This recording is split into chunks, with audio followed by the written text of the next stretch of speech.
SDPI Mannarkkad മണ്ഡലം കൺവെൻഷനും SSLC പരീക്ഷയിൽ full A+ നേടിയ വിദ്യാർത്ഥികളെ അനുമോദിക്കലും സംഘടിപ്പിച്ചു.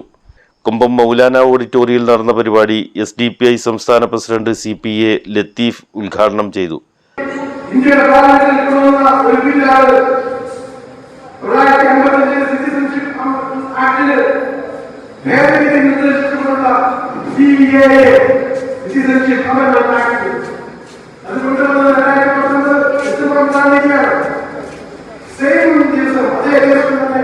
കേന്ദ്ര സംസ്ഥാന സർക്കാരുകൾ തുടരുന്ന ജനദ്രോഹ നടപടികൾ പൊതുജനങ്ങൾ തിരിച്ചറിയാൻ തുടങ്ങിയതായും നിത്യോപയോഗ സാധനങ്ങളുടെ വിലവർധനയിലൂടെ ഇടതുപക്ഷം കേരളത്തിലെ ജനങ്ങളെ സാമ്പത്തികമായി പിഴിഞ്ഞുകൊണ്ടിരിക്കുമ്പോൾ വഖഫ് നിയമങ്ങൾ പോലെയുള്ള കരിനിയമങ്ങൾ ചുട്ടെടുത്ത് കേന്ദ്ര സർക്കാർ രാജ്യം മുഴുവൻ കൊള്ളയടിക്കുകയാണ്.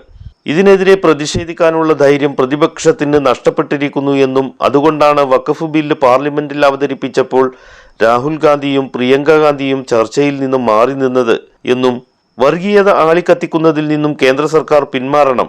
ജനാധിപത്യ ഇന്ത്യയുടെ ഭാവി ഇനി വളർന്നുവരുന്ന തലമുറയിലാണ്. ജനാധിപത്യ മൂല്യങ്ങൾ സംരക്ഷിക്കാൻ SDPI നടത്തുന്ന സമരങ്ങൾക്ക് എല്ലാ ജനാധിപത്യ വിശ്വാസികളും ഒറ്റക്കെട്ടാകണമെന്നും ഉദ്ഘാടനം ചെയ്തുകൊണ്ട് CPA ലത്തീഫ് പറഞ്ഞു. മണ്ഡലം സെക്രട്ടറി നൌഫൽ ആര്യമ്പാവ് സ്വാഗതം പറഞ്ഞു. പ്രസിഡന്റ് മുസ്തഫ കുന്നത്ത് അധ്യക്ഷത വഹിച്ചു. നസീഹ് കോട്ടോപ്പാടം, അജിത, നജീബ്, നവാസ് അലനല്ലൂര്, ഉസ്മാൻ അലനല്ലൂര്, സമദ് കോട്ടോപ്പാടം, ബഷീർ കൊമ്പം, ഉമ്മർ മൗലവി, CK ഷമീർ കൊടക്കാട് എന്നിവർ നേതൃത്വം നൽകി. സ്ത്രീകൾ ഉൾപ്പെടെ പുതുതായി പാർട്ടിയിലേക്ക് കടന്നുവന്ന മെമ്പർമാരെ സംസ്ഥാന പ്രസിഡന്റ് ഷാൾ അണിയിച്ച് സ്വീകരിച്ചു.